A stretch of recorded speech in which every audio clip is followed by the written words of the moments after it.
Hello everyone, welcome back to my channel. తోటకూర నా స్టైల్లో సింపుల్గా ఎలా చేసుకోవాలో చూపిస్తానండి.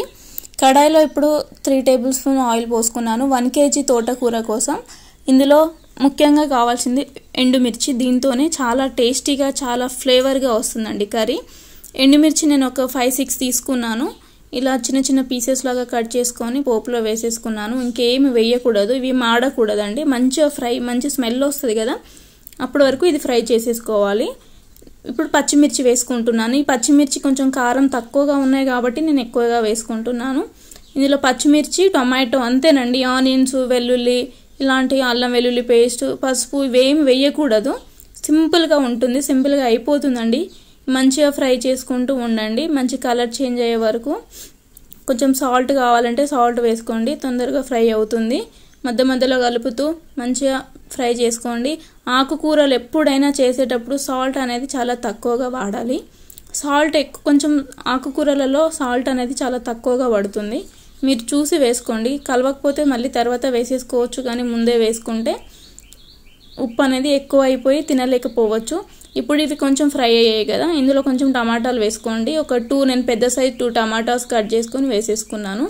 ఇది మంచిగా ఇట్లా స్ప్రెడ్ చేసుకోండి. స్ప్రెడ్ చేసుకొని దీనిపై నుంచి కొంచెం సాల్ట్ చల్లుకోండి. సాల్ట్ వేసేసుకొని కాసేపు మూత పెట్టుకోండి. మూత పెట్టి ఉడికాక ఒకసారి మూత తీసి కలుపుకోండి. మరీ ఎక్కువ మ్యాష్ చేయాల్సిన అవసరం లేదు, జస్ట్ ఇలా కలిపితే చాలండి.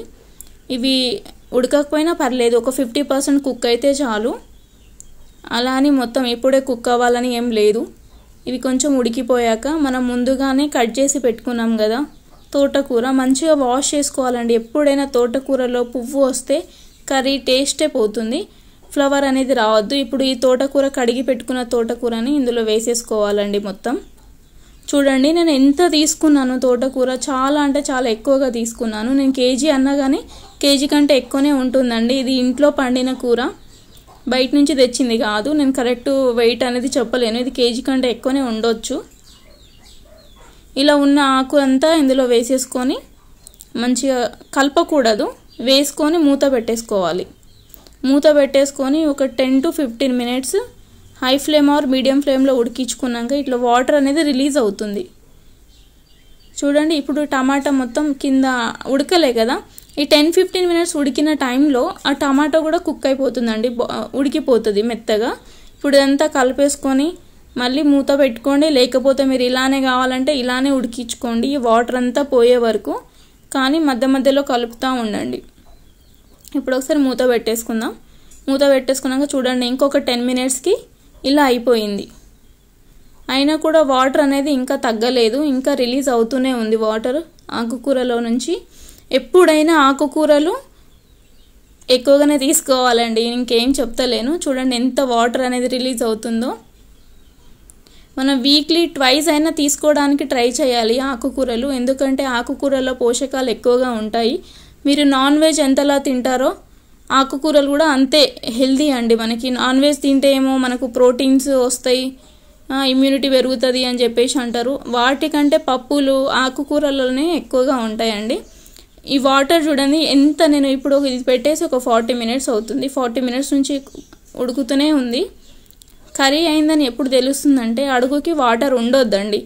ఇలా మనం కలుపుతున్నప్పుడు ఆకుకూర అనేది గిన్నెకి అంటుకోవాలి, కింద అడుగు అంటుతుంది అంటారు కదా, సేమ్ అలా అంటాలి. అప్పుడు ఆ కర్రీ మొత్తం ప్రిపేర్ అయిపోయినట్టు. చూడండి, ఇప్పుడు ఆల్రెడీ నాకు ఆ స్టేజ్కి వచ్చేసింది కర్రీ అనేది. వాటర్ అంతా ఇంకిపోయింది, వాటర్ అసలు లేదండి. వాటర్ లేకుండా ఇలా డ్రైగా అయిపోతుంది.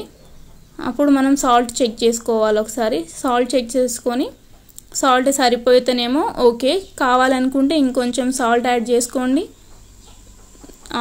చేసుకొని దించేసుకోండి. అంతేనండి, ఎంతో టేస్టీగా ఉండే హెల్దీ అయిన తోటకూర అండి. చాలా సింపుల్గా ఉంటుంది, ఎవరికైనా నచ్చుతుంది. మీరు కూడా ట్రై చేయండి, ఎలా వచ్చిందో కామెంట్ చేయండి.